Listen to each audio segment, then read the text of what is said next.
Aşgabat şäheriniň golayyndaky Pervomayski owasynda ýangyn boldy. Ýangonyň döremegine owanyň dağ eteklerindäki ot çöpleriň ogdalmagy sebäp boldy.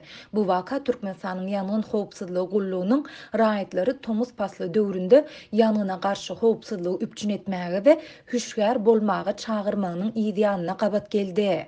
Adatlyk radiosynyň Aşgabatdaky habarçysynyň maglumatlaryna görä ýangyn 15-nji iýunda döredi.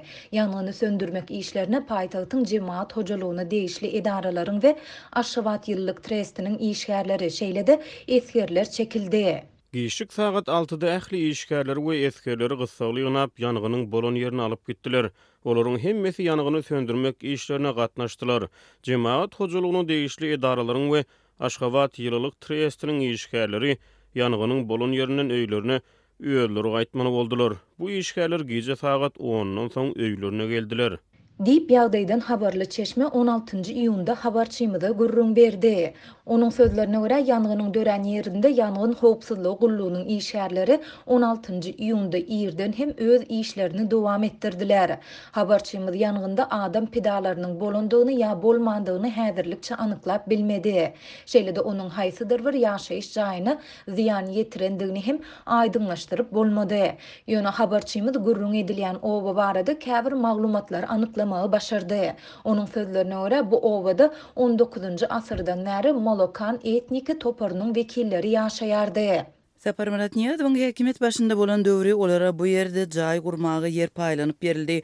Gurbanguly Berdimuhammedowyň häkimet başyna gelen döwri bolsa, bu jaýlar anyk düşündürüş berilmezden ýykylyp başlandy. Owa Gurbangulynyň şahsy emlägine öwrüldi diýse-de bolar. Bu ýerde rezidensiýa bar. Owadaky etniki azlyklary bu ýerden çykaryp ony Pövrizanyň ilady üçin ýapylşaly doly ýapdylar. Hatta Malakan etniki topornyň wekillerine bu ýerdäki dogan garyndaşlarynyň mazarlaryny ziýarata barmagy hem ruhsat berilmeýär. Olar mazarlygyň henizde bardygyny ýa-da yer bilen ýygsan edilendigini hem bilmeýärler. Dip ýagdaýdan habarly çeşmämiz habarçymyza gurrun berdi. Adatlyk ýokarda beýan edilen ýagdaýlar barada Aşgabatyň ýangyn howpsuzlygy gullugyndan, Aşgabat ýyllyk trestinden goşmaça maglumat ýa kommentariýa alyp bilmedi. Aşgabatyň eteginde dören bu ýangyn Türkmenistanyň içeri işler ministrliginiň düzümindäki ýangyn howpsuzlygy gullugynyň raýatlary Tomuz pasly döwründe ýangyna garşy howpsuzlygy üpjün etmäge we hüşgär bolmagy çagyrmagynyň ideýanyna gabat geldi. Hökümetçi Türkmen portal neşriniň 7-nji iýunda çap eden habarynda ýurtda şöl ýangyn mövsüminiň 1-nji maýda başlanandygy we 1-nji oktyabra çenli dowam etjekdigi bellenilýär.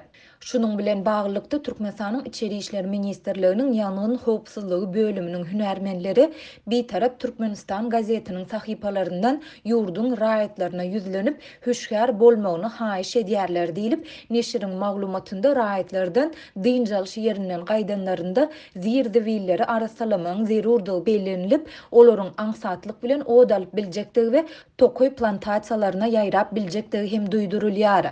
Galyberse-de döwlet howpsuzlyk Kengeşiniň 31-nji maýda geçirilen mejlisinde prezident Serdar Berdimuhammedow ýurdun içeri işler ministrine ýüzlenip Tomuz pasly döwründe ýanyna garşy howpsuzlygy üpjün etmegi hemişe üns merkezinde saklamagyň zerurdygyna aýratyn ünsü çekdi.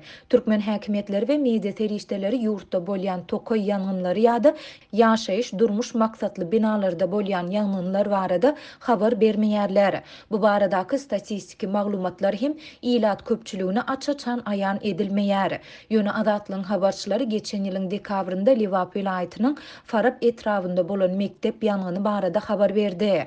2021-nji ýylyň awgustunda bolsa howa maglumatlaryny çap edýän Meteo jurnal neşri Köpetdagda 10 gün dowam eden ýangynlaryň 10 hektar töweregi meýdandaky ösümlikleri ýok edendigini habar berdi.